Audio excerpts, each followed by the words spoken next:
না, প্রধান উপদেষ্টা তো আপনার যে ভাষণ দিয়েছেন সে নিঃসন্দেহে আহ, তার সরকারের যে উদ্দেশ্যে তারা সরকার গঠন করেছেন সে বিষয়েই তারা কথা বলেছেন। দ্বিতীয়ত হচ্ছে যে উনি এমন এক সময়ে ওনাদের সরকার আপনার দায়িত্ব নিয়েছে যে যখন দেশে একটা গণ অভ্যুত্থানের পরে একটা শূন্যতার মধ্যে আমরা রাজনৈতিক দলগুলো এবং ছাত্ররা মিলেই কিন্তু তাদেরকে সে দায়িত্বটা আমরা দিয়েছিলাম।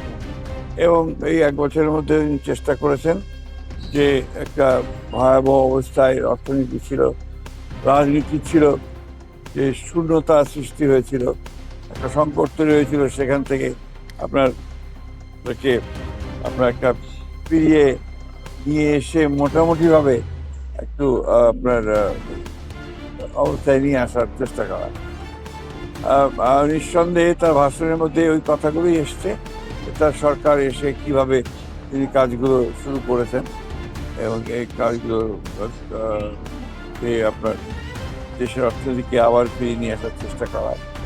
রাজনীতিতে তিনি যে সংস্কারের ব্যাপারটা যেটা আপনার দাবি ছিল এবং যেটা আমরা বিএনপির পক্ষ থেকে অনেকদিন থেকেই আমরা আপনার এই প্রস্তাবগুলো দিয়ে এসছি। আমি জানি যে দেশের খালেদা জিয়া 2016 সালেই প্রথম তিনি ভিশন 2030 বলে রাষ্ট্র কাঠামো যে পরিবর্তন দরকার, রাজনৈতিক যে পরিবর্তন দরকার সেটা তিনি বলেছিলেন।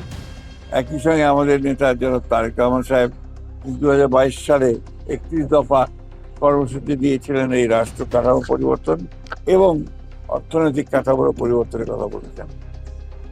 এগুলো আপনার আমরা উপলব্ধি করছিলাম যে আওয়ামী লীগ যে অবস্থায় দেশকে নিয়ে গিয়েছিল সেই অবস্থায় একটা মৌলিক পরিবর্তন ছাড়া, একদিকে আপনার রাষ্ট্রের কাঠামোর পরিবর্তন, অন্যদিকে অর্থনৈতিক পরিবর্তন ছাড়া এই রাষ্ট্রকে আবার টেনে তোলা ডিফিকাল্ট হবে। সেই কাজটাই তারা শুরু করেছে, সেটাই তিনি আজকে জাতিসংঘে বিশ্ব যে আপনার সংস্থা আছে সেই সংস্থার সামনে তিনি কথাগুলো তুলে ধরেছেন।